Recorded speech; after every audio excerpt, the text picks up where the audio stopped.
Today's video is sponsored by Figure Markets, the place you go to earn yield and borrow against your Bitcoin and Ethereum. Figure Markets crypto-backed loans let you borrow against your Bitcoin or Ethereum with up to 75% loan-to-value ratio, one of the highest in the industry. Whether you're looking to reinvest and double back down into more Bitcoin, cover everyday life expenses, or just have cash on hand, these loans make it simple. Interest rates start as low as 12.5% with no credit checks, no long applications, and no prepayment penalties. And if you're worried about sending your Bitcoin as collateral to somebody you don't know, well, Figure Markets is a subsidiary of Figure, the largest non-bank HELOC lender in the US, with over 14 billion of home equity unlocked, and founded by Mike Cagney, who founded SoFi. Sign up today at figure.com/Real Vision and download the app to explore all their offers. Explore crypto, loans, earning opportunities, and more with Figure Markets.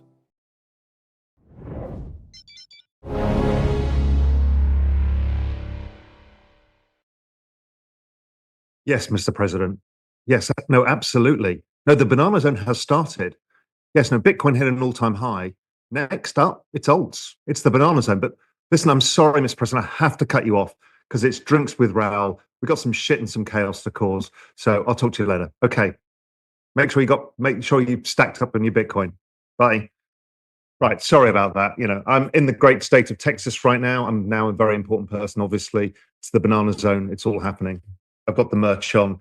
It's all started. But first, as ever, we're not going to do this without the civilization of drinks and snacks. And I thought I'd celebrate being in the culinary capital of the United States. It could be Texas. It could be Indiana or Ohio. I'm not sure. But I want to show you the incredible cuisines that have been offered to me here in Texas and how proud I am to participate in the local customs. So what we're going to do is I'm going to start with one of the great pocket wines of America, which is Sutter Home Chardonnay. No vintage. I don't know what the ingredients are.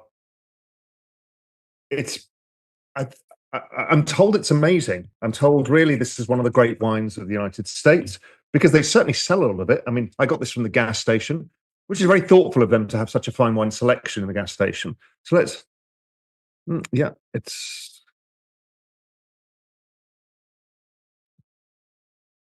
fuck me. I don't know what they put in it. It's like sugar and phosphorus or something. I don't know. Anyway, we're going to wash it down with some food because that's what we do. And I've been told, you know, I've been in the US a lot, and I've been, as you've seen some of the videos, I've been widening my taste buds to this great American palate. And I've done obviously Domino's, and I've done Olive Garden, which was shockingly bad. Chili's, which was really a league of its own in awfulness. But everyone says, listen, you're not trying the real thing. If you're in the United States and you want fine dining, it's got to be what's known as I would pronounce, Chick-fil-A, but apparently it's Chick-fil-A. How the fuck does that work? Okay, so here we go. The high quality packaging. Oh, I don't even know what I've got. Oh, Christ. Okay, I don't know what that is. Looks like maybe it's a rat's tail coming off. Let's just try this incredible delicacy of the South.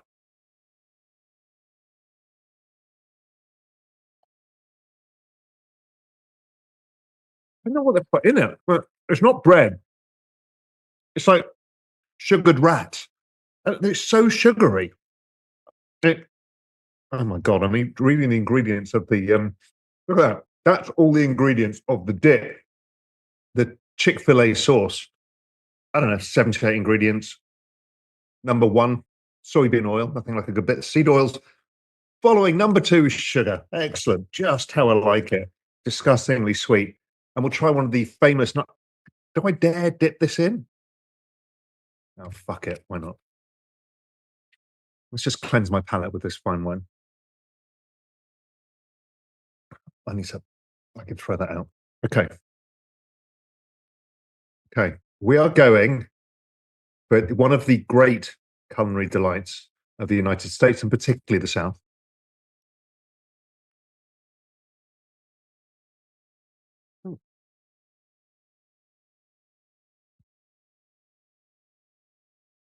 I mean, I can't describe. It's like powdered sugar on top of chicken. I'm told the traditional way to wash it down is with rinse it out, Sunjoy, fresh squeezed half lemonade and sweet tea. I'm going to lose my teeth. They're all going to fall out. It's so fucking sweet. Okay, that was. I'm proud of Texas. Well done. It's great food. Okay, I've got another drink I'm going to try just because I want the experiences of being a local. I'm here in Texas, and I want to feel like a local. I want to feel like what civilization feels like here. So I've been told that buzzballs in this blue flavor, blue cherry limeade, orange wine, whatever the fuck that is, with tropical fruit juice and other natural and artificial flavors and certified color is. So let's try this because this I think is probably a lady's drink. It's what the ladies drink in Texas. Look at that beautiful color. I mean, in nature that color is found so often with Jesus Christ, I don't know what that is. I literally have never smelled anything like it's like I don't know. Jesus God, no wonder you guys die so young. That's just fucking abhorrent. Okay. Oh, that was really you need to try this stuff. It is really one of the worst things I've ever had in my life. And the rest of it was not great, but this is spectacularly awful. So well done, Texas. What we are going to do is prove that in the United States you can get some really good stuff, some local stuff. So what I've got, we're going to taste test. Firstly, a Napa Valley sparkling. Schramsberg. I've been to the vineyards itself. It's actually really kind of traditional, really nice. I think it's the oldest vineyard in Napa Valley, actually. And I want to try this. And this is a 2020. So it's got a little bit of age on it. It's the rosé. So we'll try that to prove that America can make great wine. And you can't fuck up a method champenoise. You can't add sugar to it, which is what America seems to do to everything, including its wine. It's all 15.5% alcohol because they add sugar, strengthening alcohol. So we're going to try this one. Schramsberg 2020. Not stupid expensive, about $45 here in Central Market. Let's try this one. So, everyone says, well, why do you drink a lot of champagne at this time on the show? It's like, because civilized people don't start with red wine at 5 o'clock in the evening. Civilized people start with an aperitif. I talk about this. It's freshening the palate beforehand. We've had some Negronis, we've had sherry, we've had champagnes, we've had white wines. I've done an occasional red. Occasionally as a nod to winter, even though I live in the Caribbean, there's no fucking winter. But generally speaking, you want something light and fresh, which builds your appetite. And so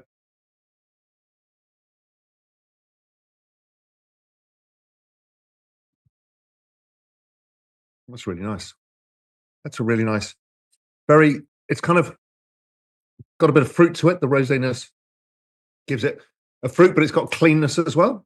That's pretty good. You couldn't really tell that's not champagne.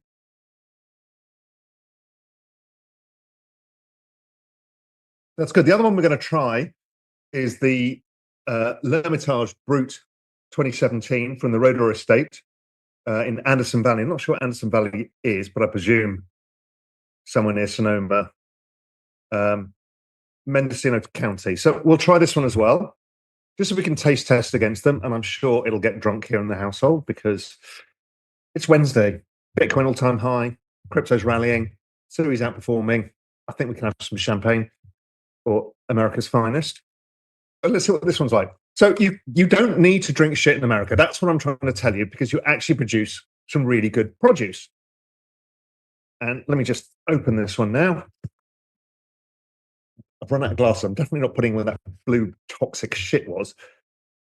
There we go. Let me just swill this one down in one. I know that's not very cultured, but that Rambus looks really nice, really nice. Okay, here we go with this one. I know half of you've come for the alpha. I'll get onto the alpha in a bit, but the other half of you want the alpha of this and how to stop fucking it up and being a Philistine. You guys have got to grow up and learn that civilization starts where the olive tree grows. The olive tree grows in California. There's some civilization there. It does grow in Texas as well, but they seem to have forgotten that. But there we go. Oh wow, that's really biscuity. It's got the very vintagey smell to it. That's really nice, kind of nutty, biscuity.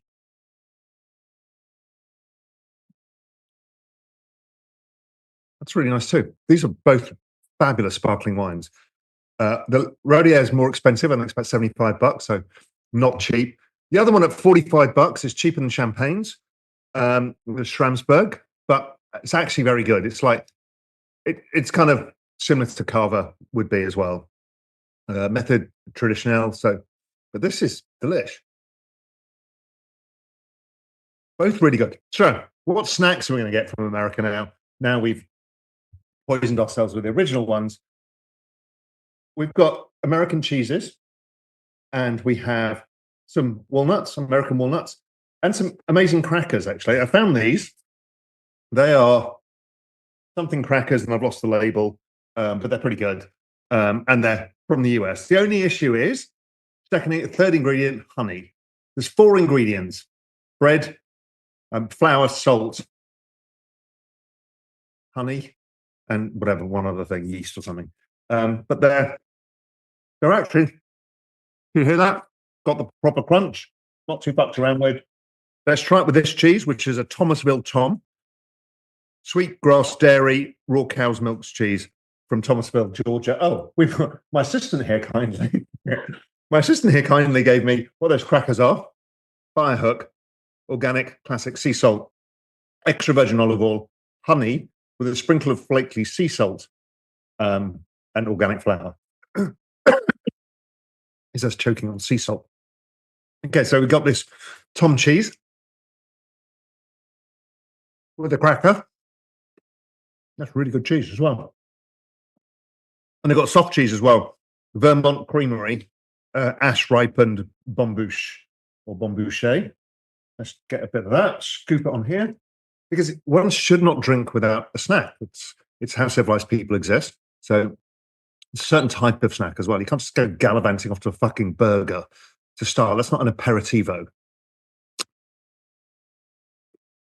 Oh, fuck, that's good cheese. So, proof. You don't have to live like Philistines.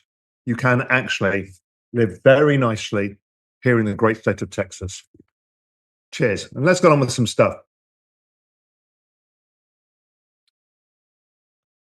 Actually, weirdly enough, when I was on X saying, "Hey, what are you going to drink with me today?" there was a bunch of people saying water. What is this trend? I don't know what's happened to you people. How are you going to survive through life? What happens when you have a shit day at work? You sit down and go, you know what I want? I really want a nice glass of water. This is the Gen X coping mechanism is alcohol. I mean, I find it very weird. Okay, and I may take the piss out of America because you are obviously an unruly colony that ran away from us because you couldn't be civilized. But that applies to Australia, although we still got a Queen's head on your banknotes, which I know hurts you greatly, but it still shows that you're just part of us, really. I mean, and your culinary tradition. I know everyone says, oh my God, come to Australia, the food's amazing. You eat fucking meat pies with tomato ketchup stuffed in them. It's pretty shit. Be honest with yourself. It's not that good. It's like English food in the 1970s. It's when you kind of cut away from us. You've kind of remained there, not really improved. Slightly sunnier weather, but even that's not always true. Melbourne, for example, it rains like London all fucking day. So, but thank you for joining us. New Zealand, you're just generally nice people like Canadians, so I'm not going to abuse you. You both have decent wines as well, and you're nice to each other. And the UK, I'm going to have to do this from the UK because I don't want anybody to go away without being abused. And the UK has this juxtaposition of some of the world's great chefs, amazing food. None of it is British, apart from maybe the restaurant St. John's. English food is utter horseshit, tasteless drivel. And so they had to adopt Indian food as a national food because there was literally bland, which is the weather in England and the people and the grey buildings outside of the fancy areas. It's all bland. The food was bland, so you had to adopt Indian food as your culture, which is fine. I'm half Indian, and I'm grateful for that because I get decent food. So I will come and abuse your countries. I will do, I'm sure, Drinks with Raoul from your country, and we'll have an open and honest conversation about how you need to be civilized. I, however, will be spending my summer in Spain with a small trip to London, but I should be spending the summer in Spain. I'll probably be sending you some photographs of the fine foods and wines we're eating and how that we do things in the civilized world. And I'm not even Spanish. I mean, Italy does a pretty good job, but Americans, for some reason, worship Italy. They think it's the most amazing place on earth, but it's a little bit boring compared to Spain. The food's easily not as good. The Greeks, I give the Greeks that. The food's simple. It's really good, underrated. Greek wine, really good. Um, French, obviously, good food, really awful people. Sorry, and French Canadians not much better, but um, but France still has a few good dishes, and it's quite a nice looking country. And you've got some decent wine. I'll give you that. The best white wine in the world, the best sparkling wine in the world, um, and probably still the best red wines in the world. So you kind of win the wine thing. So by definition, you've won pretty much most of that. It's just full of shockingly awful people. So we'll have to forgive you for that. And where else in the Mediterranean? Portugal. Portugal. There's a lot of Portuguese people and Portuguese members and Real Vision viewers in Portugal. Portugal's a gorgeous country. Great wine. It is not Spain. It never will be. You kind of siphoned yourself off from Spain, but it's just not the same. I'm sorry. It's kind of a pale imitation. But I'll forgive you for that because you're lovely people. And the wine's pretty decent. The Albarino, either the Spanish or the Portuguese version, depending on how you spell it. It's fine. Okay. Let's get on to the shit that you actually want to do, as opposed to talk about wine and cheese, which I actually want to do. I don't really care about the rest of it. But you do, so I'll pretend that I'm really passionate about what Bitcoin's doing or whatever your particular token is doing over the next 3 days, because that's what you think the banana zone is. That's the thing that drives me fucking nuts with people. Where's the banana zone? When the banana zone? I'm like, when I announced that the banana zone was starting in September last year, it was at 50,000 Bitcoin. It had 110,000 today, and you're still saying when banana. SUI over that period is up, I don't know how many percent, hundreds of percent, and you're still saying when banana. Solana's up huge since then. You're still saying when banana. What it tells me is you are fucking awful at choosing which cryptos to invest in. So your token, your particular token, is not doing well. And you need to look yourself in the mirror and say, do I know what I'm doing? Maybe I should just put it in Bitcoin and just not do anything. It's probably better. But generally speaking, the banana zone is here. It's in play. It's been in play for a while. And I'm going to run you through some charts. Also, while we're at it, because, I don't do this for free. I mean, you fuckers get civilized. I try and educate you. I try and help you make money. And you're watching on YouTube and X. I will only answer questions from you on the Real Vision platform, realvision.com/join. Join that now, because later there'll be a rush of you and it'll all get clogged up in the system. But I'm not going to answer questions for you. And I want to answer as many questions as possible to help as many people as possible. So please, please, please do me that favor that you promised me to do and you never actually do, is get off fucking X and go to realvision.com/join. Get off YouTube. Click subscribe on YouTube before you get off it. Go to realvision.com/join. I'll just wait for you for a second, then I'll carry on, because we're coming to the alpha. So I'm making you pay for it by actually joining Real Vision for free. I'm like educating you for free, and you get to answer me questions for free. So let's just wait. Apparently, Paul's telling me there's people listening on Spotify on the podcast. You guys are freeloaders. So, you're not even just realvision.com/join, all of you. And even if you're listening to this 2 days later because you're catching up, still applies, because then you can see the question and you owe me joining that, because hopefully I've made you some money and I'll show you how to make more money shortly. Time for an intermission.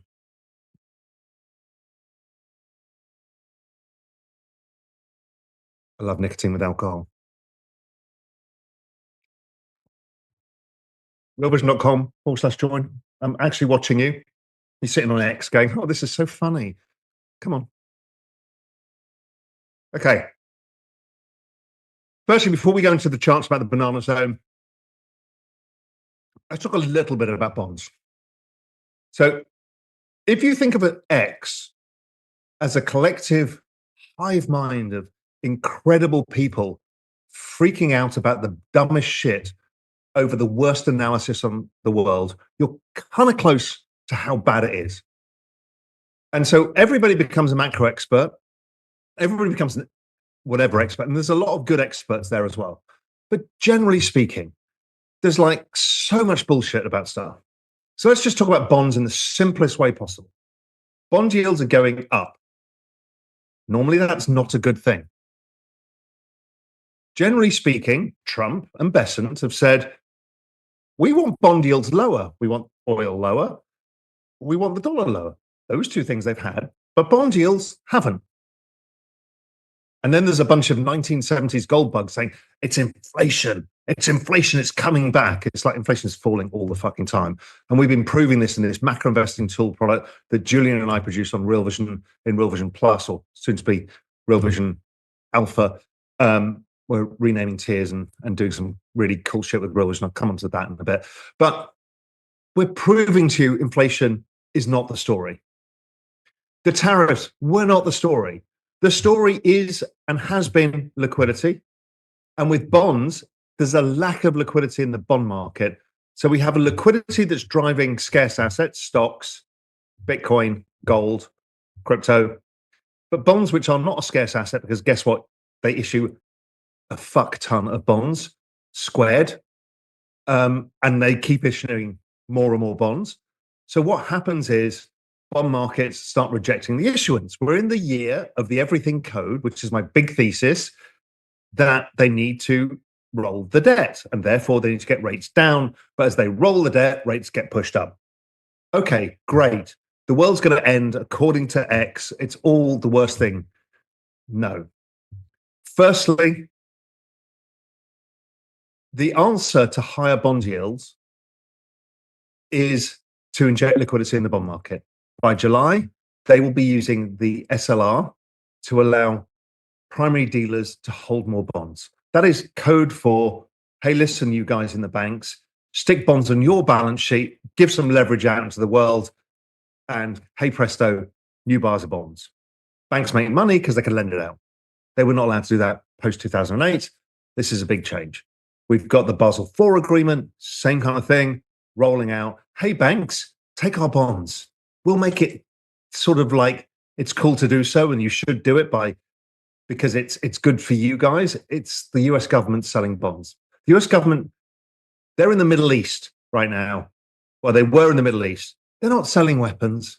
They're not selling AI. They're not selling data centers. They are selling bonds. The US is in the business of selling bonds.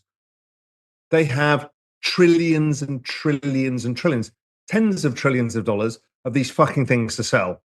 And so they have to go to the Middle East that has trillions of dollars to buy them, right? So Scott Bessent is a bond salesman. Donald Trump is a bond salesman. They're all bond salesmen. So anyway, so if bond yields get too high, Scott Bessent has already said, as the Fed have said, we will step in. We're getting to the point where Japanese bond yields are too high, US bond yields are too high, and the governments are going to have to think, what do we do about this? And they will find some mechanism to stuff it into the banking system or on the balance sheet of the central banks. Using something like yield curve control, they'll dress it up, put lipstick on a pig and call it something amazing, give it maybe a 4-letter acronym to sound even more amazing than 3-letter acronyms, and they'll sort out the bond issue. That is the benefit of being these gigantic countries and not a small emerging market. You can act like an emerging market and pretend you're not. And you can force your huge savings pools into these vehicles. So bonds, I don't think, are a problem because the reaction function from central banks is always, and in every case, to print more money. They've removed the left tail risk from markets. Sorry. I'd rather do it with my mouth closed, but we have this argument every week, every month, right, when I do this. So I think they will solve it. Also, really, bond yields, 10-year yields, have been a pretty sideways range. In fact, let me show you a chart of that. I've got plenty more charts to show you, and I'm running so late, but the questions will only be on Real Vision. and you'll have tons of questions. This is not going to run for an hour. This is going to run for an hour and a half, an hour and 45 minutes, because I haven't seen you guys in 2 months now. Lots to catch up. I'm feeling on a roll. I've got 2 bottles of champagne open, and worst comes to the worst, I can eat Chick-fil-A and not have dinner. Well, actually, I did buy some Pepto-Bismol earlier, so maybe I'm safe. Maybe I'll be okay. So let me share you my trading view here. And just very simply, let me just get to my charts before I share it. Okay, so share chart, trading view. Let's get rid of that. Basically, bonds have been at the same time, same point, so many times over the last few years. So there's actually nothing really going on. Bonds, everyone freaks out about when they get to the top of the range, and then they don't. Now, maybe these break higher. If they break higher, answer is print money, stop that happening immediately. Because if not, you nuke the housing market, you nuke Main Street, and all of the things that you don't want to happen. So generally speaking, beg the Saudis, beg the Abu Dhabi, beg Qatar, buy our bonds, get the Chinese to do the same by agreeing a deal, get the Japanese to do the same, make sure the Europeans buy our bonds, and if not, stick in our own balance sheet, because that's what we get to do because we're the US. So if I share you the chart, so I didn't share it earlier, there's the chart of bonds, bond yields for the last, since 2022, they've basically gone nowhere. Then everyone freaks out at the top, so the world's going to end, freaks out at the bottom, rates going to zero. I still think they come lower, but maybe I'm wrong. Doesn't really matter. I'll show you some charts about what happened in 2017. Last time we went through the same machinations of we're all going to die, Trump's going to ruin the world, and nothing actually happened apart from the markets, crypto, tech, equities, everything just went to the moon. So bond markets is something I would suggest you should not be worrying about. Okay, which I'm gonna continue. I've taken the choice. This Limitage, the more expensive wine, because I'm a man of refined taste. It's actually fucking good. It's actually really, really good. It's from Rodeo, which is a French estate anyway, and it's got that age to it. It's really, really, really nice. America, you can do this stuff. Maybe it's just California. Maybe California, because they make better food than everybody else as well. The rest of you make pig swill. The Californians make actually kind of fresh, nice, healthy food and good wine. But, well, pig swill, that's probably too strong a word, but you kind of know what I mean, right? Domino's Pizza. Okay, so I'm reading down my list. What am I supposed to be doing now? Okay, let's go to the presentation, the alpha zone. Dun, dun, dun, dun, dun, dun, dun. And it's kind of out of order, so it's all going to be really scrappy. And you'll be saying, well, you know, he's a bit drunk, doesn't know what he's doing. I'm not drunk yet. I'm only in my second glass of wine, but I shall be probably drunk later because crypto's at all-time highs and I'm vindicated because I told you so. So there we go. Drinks with Raoul. Here we go. The macro investing tool. Julian made this all very nice for me. Let's start with the dollar. Listen, the dollar is the largest, most important macro variable on earth. Nothing comes close. The dollar is 87% of world trade. It's how the US adds and withdraws liquidity to the global system. It's how all commodities trade. It is the big daddy. And what we had is the dollar had been in a very sideways range for the whole of 23, 24, 25. Then it started weakening. It got the most oversold. It got 3 standard deviations oversold. And it's somewhat bounced since. Now, why do we care about that? Because every time it does this, the 12-month gain after a drop of that magnitude is huge. We had it in 2015. The NASDAQ gained 18%, 35% in 2022, and back in 2020, 61%. Things like a weak dollar. The global economy loves a weak dollar. China wants a weaker dollar. Everybody wants a weaker dollar. Scott Bessent wants a weaker dollar. Donald Trump wants a weaker dollar. A weaker dollar is the key to making the world go round. And when it happens, things like Bitcoin go apeshit. So the 12-month gain after a large drop in the dollar, 119%, 175%, 592%. These are big deals because the weaker dollar is a change in the denominator of most assets. The S&P 500 also after the DXY tends to be a very positive thing. So the dollar weakening is hugely positive, and I'll come on to a bit of how this is replaying 2017. You've seen some of this before, but none of you actually listen to what I have to say. You watch it once, then you watch 17 other videos by stupid people reiterating stuff that we've done or inventing new stories. I keep trying to tell you the same things over and over and over again. You don't listen. Hopefully, I've got you to drink finer wine. That'll be a start. Eat better food. That'll be a better start. And then eventually you might start listening to say, Raoul knows a bit about what he's talking about. He's not always right. I'm definitely not. But I kind of know a little bit of what I'm talking about. But no, you want to go on X and hear some guy saying it's the end of the world because that narrative makes you scared. And if it makes you scared, then you've got attention. The world trades off attention. And maybe when I come and say there's nothing to be scared about, attention goes away because it de-escalates people. And then you go back on X again and somebody goes, the world's going to end. And you're like, oh my God, what's going to happen? Raoul, save me. I'm like, there's nothing going on, guys. Nothing has changed. I've been telling you the same shit since the low in 2022. And luckily that's been like, God, that soft cheese is epic. I'm going to tell you again what it was.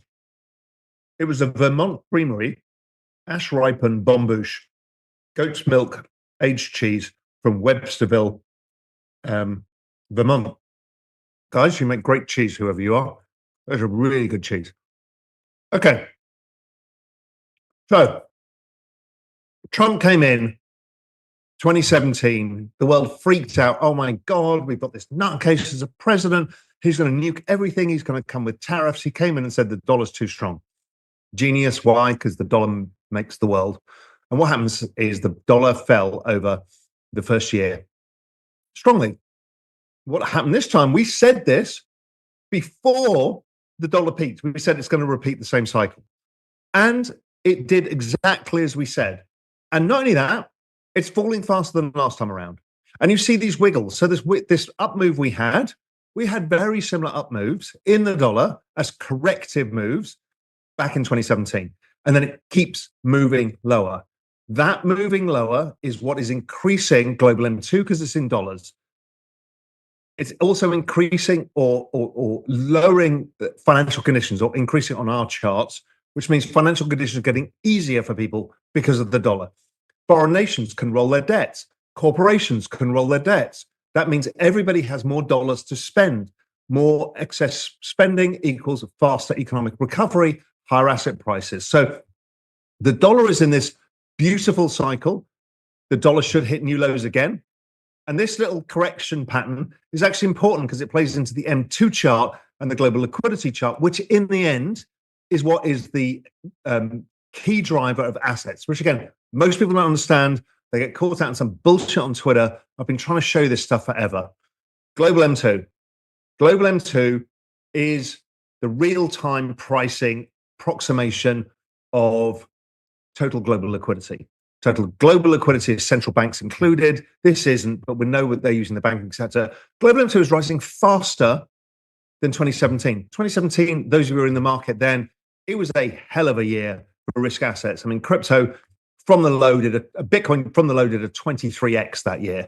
Now, Bitcoin won't, but something will. One of the large tokens will do something approximating that.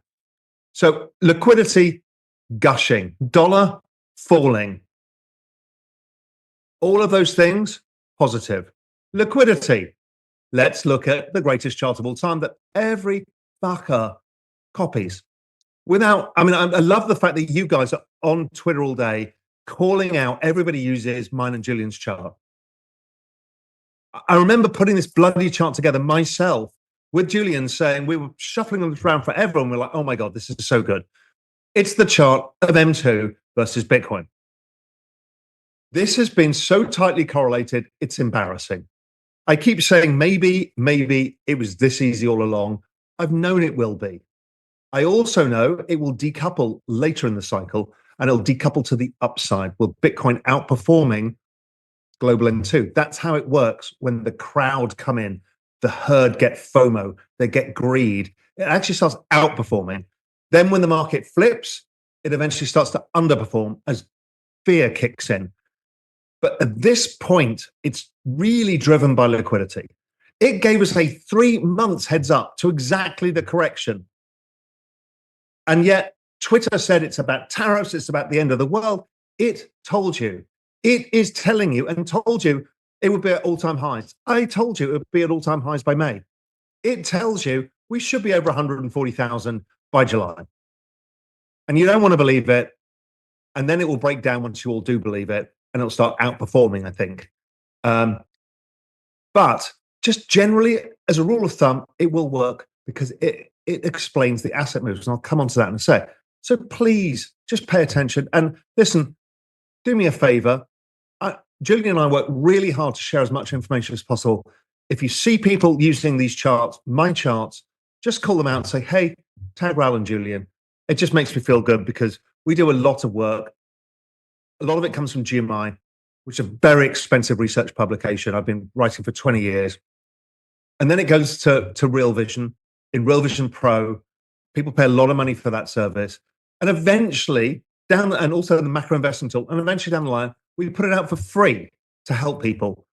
And to do this stuff that we do for free, like this chart, I appreciate it if you would just say it was our work, but really, I'd appreciate just join Real Vision. It's really there to help you. There is so much for you that if you don't join it, just the free side to start with, if you don't come and ask me questions there, I can't really help you. I'm doing the best that I can, but it's not me alone, right? It's not all about me. It's about Julian. It's about Andreas. It's about Jamie Coots. It's about all the guests we bring on. It's about the community, having the conversation, sharing their trade ideas. I can't do it alone for you watching on X with your short attention span. Oh, Raoul said this. He's amazing. Oh, he's an idiot now because it went down 3 days. You've got to do this properly. And Real Vision was set up. I built it in 2014 for all of this, to unfuck everybody's future. So just do me that favor.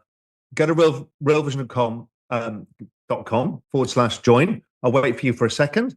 You can ask me questions there later, but I'm going to keep pushing you to do it because I still notice that only maybe 2,000 or 3,000 people every time I do one of these live streams does it. And generally speaking, 250,000 people are watching the live stream. So it's not fair on me. It's not fair on Julian. It's not fair on Real Vision. We are trying to help and we really want to give you the best chance. So I'll wait for you, little intermission. I'll enjoy some nicotine, a little snack and wine. realvision.com/join.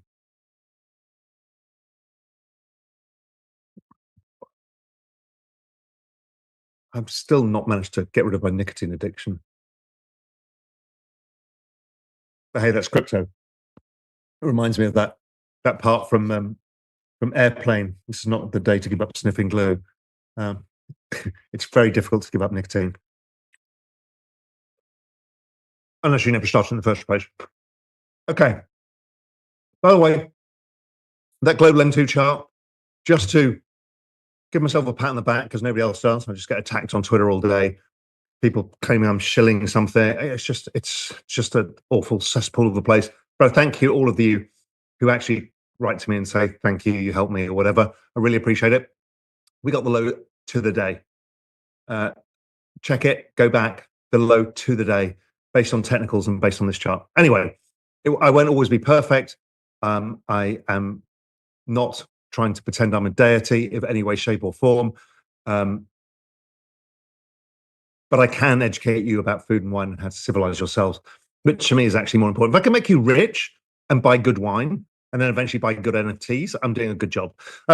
Okay, total global liquidity, new all-time highs. It broke out, keeps doing this wedging pattern. That breakout always works. Why does it matter?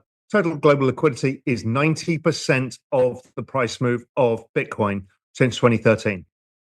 90%. So all you fuckers using other stuff, it's like it's this and that, and none of it is true. It is liquidity dominant, and then it's network adoption effects, which is the excess returns. So if global debasement is 8% a year by total global liquidity, that's how much it rises every year. That's how much they're debasing global currency, global fiat. The excess performance is network adoption, which is about 100 and something percent a year on top with Bitcoin. When it comes to NASDAQ, well, it's 95%, and it varies between 95 and 97% correlation. The excess return is the adoption of the new technology. So in the adoption of the new technology in NASDAQ, which does about 18% a year, versus Bitcoin that does about 150% a year since 2013, tells you that the supermassive black hole is to own crypto. I know many of you in the stock market can't get your heads around it. Many of the people in the stock market can't get your heads around the NASDAQ being so high. It's all driven by debasement. It's what matters the most. Okay, business cycle, the other big driver. We are so far behind today, but I want to give you some pure alpha here. That's my job, and I enjoy spending time with you guys, having a drink. So cheers. I feel like Keith Floyd. Those of you who are English remember Keith Floyd. That's what I feel like right now. Okay, business cycle. The dollar being in the range for a period of time kept the ISM subdued. The ISM, the Institute Supply Manager Survey, is the best guide to the business cycle. The business cycle above 50 is growing, below 50 is stagnant, below 45 is below 47, 46 is recession. So we've been crawling along. And those of you who run businesses in Main Street, you own a store, or you deal with ordinary people and ordinary things, manufacturing industry, stuff like that. You know that business hasn't really picked up yet. For all of us who have earnings, you kind of know that earnings haven't really picked up yet, but tech companies and stuff have, because they've got a technological revolution going on. They're attracting capital, but generally the rest of us don't. And so it's been a bit weird where the markets have gone higher due to liquidity and earnings haven't. That's typical. That's why P ratios go out, because of debasement. The rich get richer, the poor don't. But eventually, the dollar is one of the markers of this, one of the key drivers. The other is rates. They've always been sideways. Now the dollar is weakening. It sets yourself up for the business cycle to weaken. The dollar is not always the key driver of the business cycle, but it's one of the key drivers at turning points. Bitcoin has been priced on ISM. So implied Bitcoin pricing and ISM. So Bitcoin is priced for a weak business cycle right now. But guess what, children? Our financial conditions index, which is the dollar, rates, and oil, screaming higher, and it leads ISM by 9 months. And that tells us ISM should go up a lot. So that means you guys are all going to start earning a bit more money. Your businesses are going to do a bit better. You'll feel a bit better. I think rates will lower a bit somewhat as well. And overall, the global economy will get better. There'll be more demand for risk assets. This is what drives alt season. As this all picks up, this is the dominant driver of the whole thing.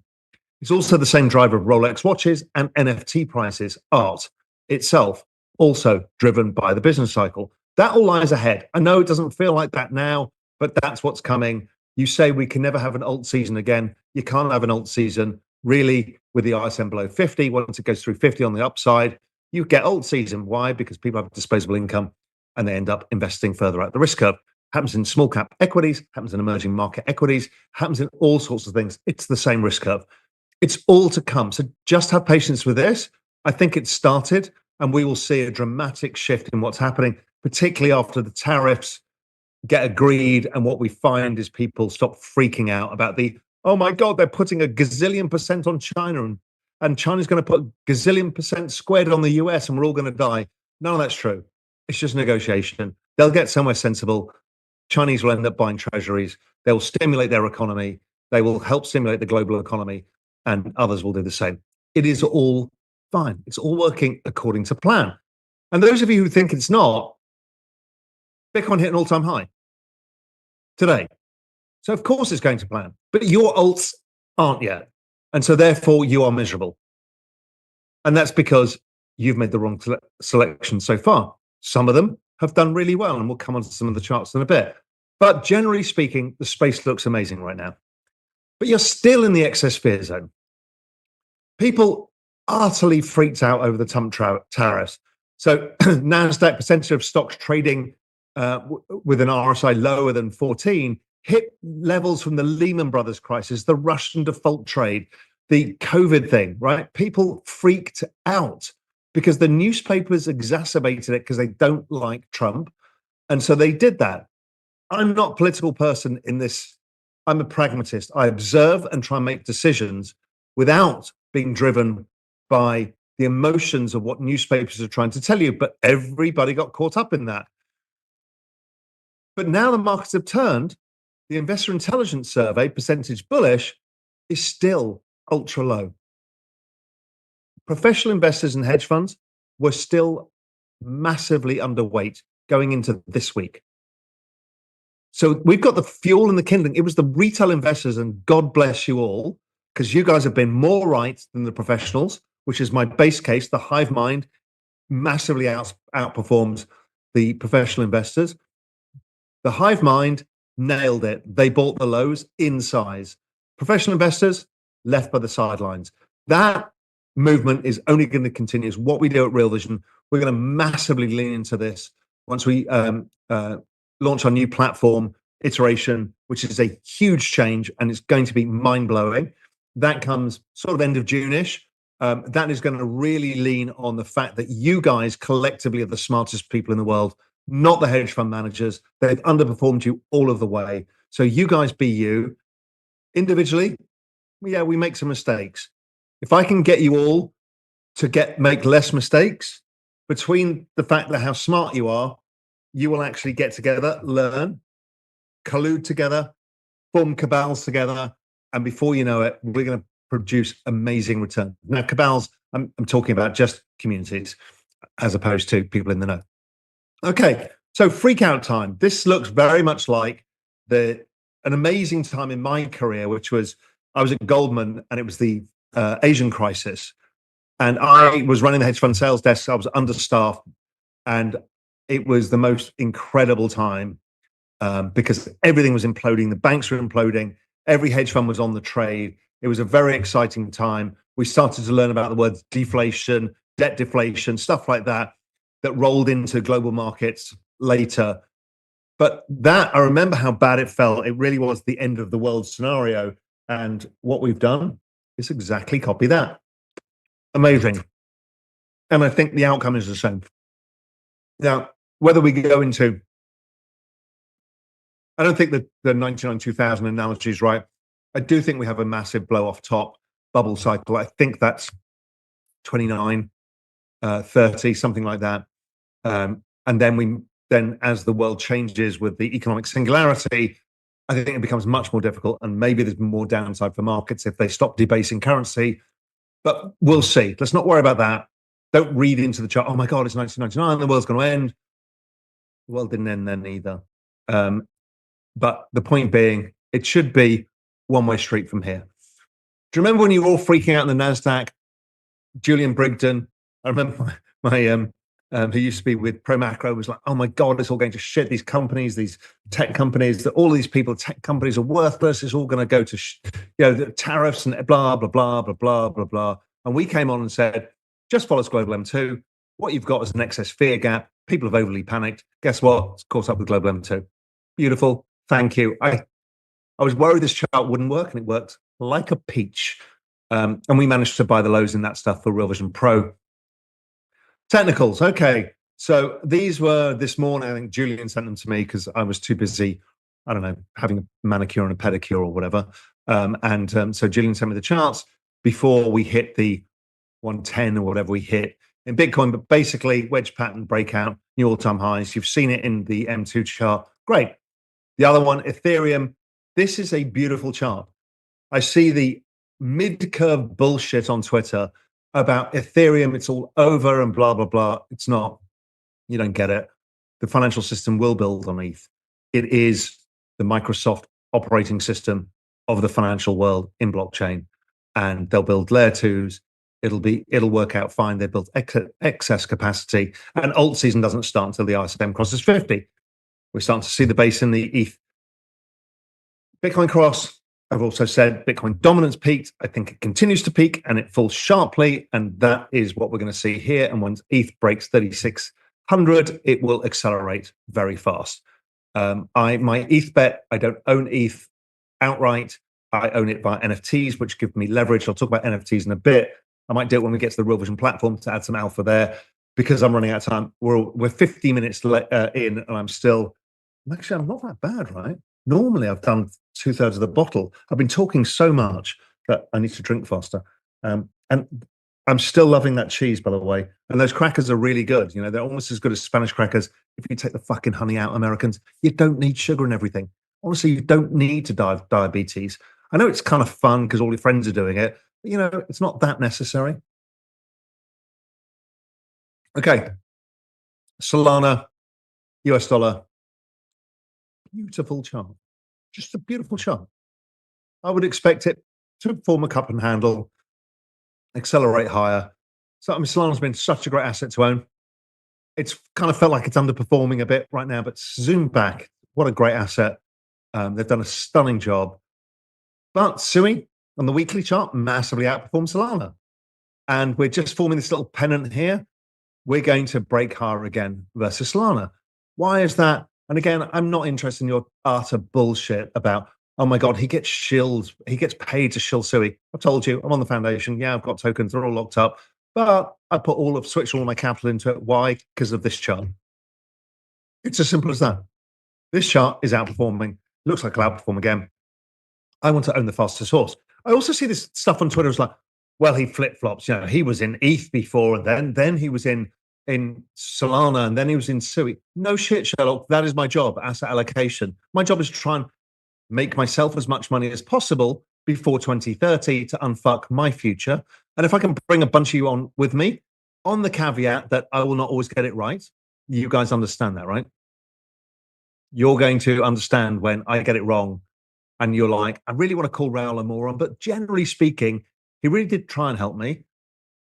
And again, I talk about this every time because online people are dicks, and I spend a lot of time trying to do this for everybody to really, really, really try and help as many people as possible. So try to avoid being a dick online. It doesn't help me. It doesn't help you. It just makes you bitter and miserable, and you're probably drinking Sutter Home or Buzzballs or whatever it's called, or maybe don't deserve any better than that. Okay, next. Sui US dollar. Beautiful, inverse head and shoulders. Went back, tested it. This thing's going to accelerate to new highs. I'm pretty happy with it. Deep book, the liquidity layer of Sui. We've talked about this a lot. Been one of our great trade recommendations. We've nailed this one. Lovely flag pattern. We'll break higher. Off we go. Keep going. Walrus, another Sui project because Sui is the hot ecosystem. Walrus looking good as well. What else have we got? Julian's got this. I don't have this. Julian's a fucking degen, so he's like, stick lo-fi in. Lo-fi is a meme token on Sui. I don't own it, so I don't know why he's doing it. He's just shilling his own bag. So just tell him that when he's on Twitter. Lo-fi versus Sui. Looks like it broke out. Again, I don't really care, but Julian does, so I'll pretend it's helping him. Doge. I do care about Doge, actually, and a bag of Doge. Doge is beautiful. These wedges, inverse head and shoulders, outperforming. But what is the best thing about Doge is on the weekly charts, it's stair step, higher, higher, higher. It's going to do it again. What's going to happen is retail's going to come in, Bitcoin's at all-time highs. They're going to go to coin market cap, look down and go, oh my God, XRP and Doge are so cheap. I need to buy these instead because it's $100,000 to buy one Bitcoin. We know the game. This is not how the world works, but this is how people think when they come into the space. I've done it too.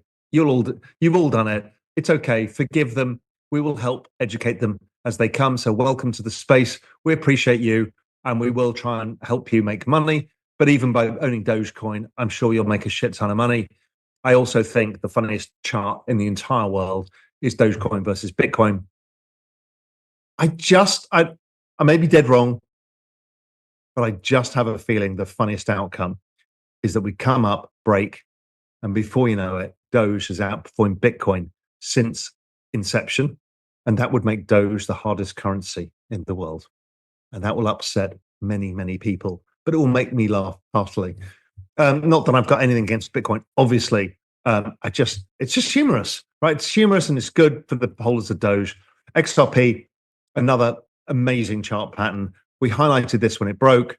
I had a huge explosion. It's been doing this nice flag pattern, whether it pulls back and tests or just shoots from here. But XRP is going up. I mean, it's going up. I don't know how high it's going to go, but it is definitely going up.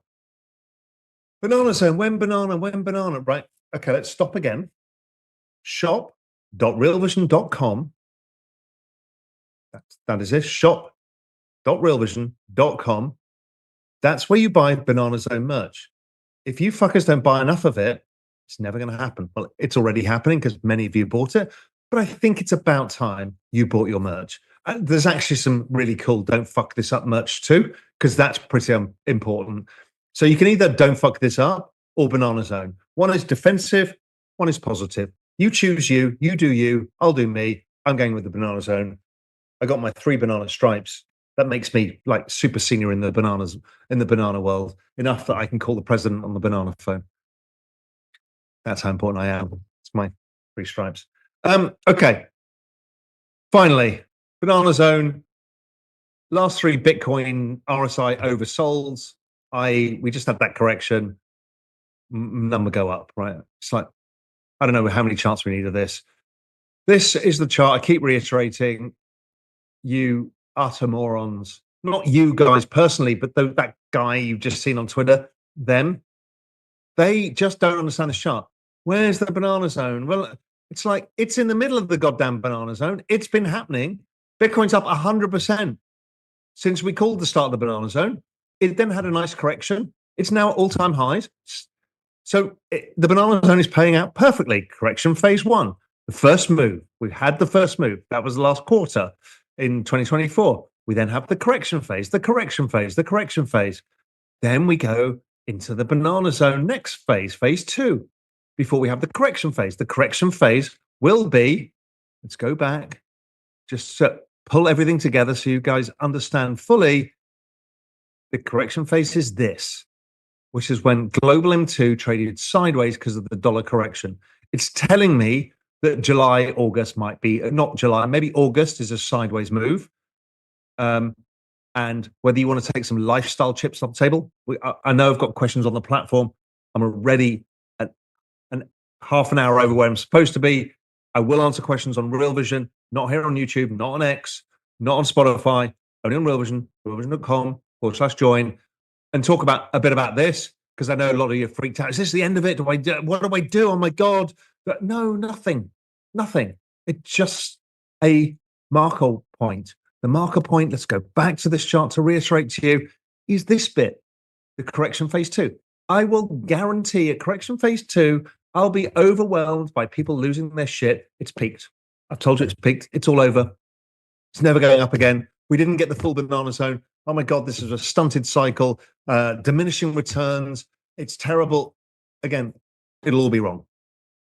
Honestly, I don't see any reason why anything is going to change this cycle. I can be wrong, but I don't think I'm going to be, because I put in the work. I put in a huge amount of work to help you all. And Julian puts in a huge amount of work in macro investing tool in Real Vision Plus, or Real Vision Alpha as it's now called, and in Pro Macro and GMI. So I'm plugging my services so you will actually pay for some proper research, as opposed to me drunkenly going through a few charts on the internet while eating cheese with a full mouth. It's not the most elegant way for you to learn. So maybe, do the right thing. So that cheese is epic. Okay, Julian's last slide. Thanks. That's Julian thanking you. I'm not thanking you. I've had to entertain you with wine and food, and I had to eat that bloody Chick-fil-A and drink that. What was that god awful thing? Sunjoy. Shockingly bad. And let's never forget, for my friend, die with the most likes, Sutter Home pocket wine. And for Blondie too, this is for you. Okay, stop sharing. Next. What am I supposed to? I'm really fucked up what I'm supposed to do. Next, you're going across to the platform. I'm going to talk a little bit about NFTs. And I'm also going to, no, in fact, before we go, I want to show you guys something, because most of you don't realize this. Okay. I'm going to share the Real Vision platform, because I'm going to show how not full of bullshit I am, because I'm going to ask myself the question about bonds. Because I think it's important, A, that you know how to use some of this stuff that's on Real Vision. So if you're on Real Vision, you click the really handsome person. It's called the Raoul bot. Incredibly handsome, wise person. You click the Raoul bot, And what you've got is the ability to talk to me. It's trained on all of my content. I've trained on 100 books, trained on my X feed. It's trained on every YouTube video. This is just the free version, well, free content version. I will eventually train it on GMI, creating charts and all sorts of stuff. But I want to ask it about bonds right now, because I just want to check what Raoul thinks. Okay. So I'm going to move my mic a bit closer so you can hear Raoul, because he's very smart, because he's me. He's also incredibly handsome. Hey there, I'm Raoul Pal. How can I help? Hey, listen, Raoul, I'd love to ask you about your thoughts on the bond market. Yields have been screaming higher recently, but inflation's been falling. It feels that maybe there's not enough liquidity in the bond market. And I can't help but look at this and think, the only way out is for them to do something like yield curve control or inject some liquidity via the SLR, whatever. What do you think about bonds right now?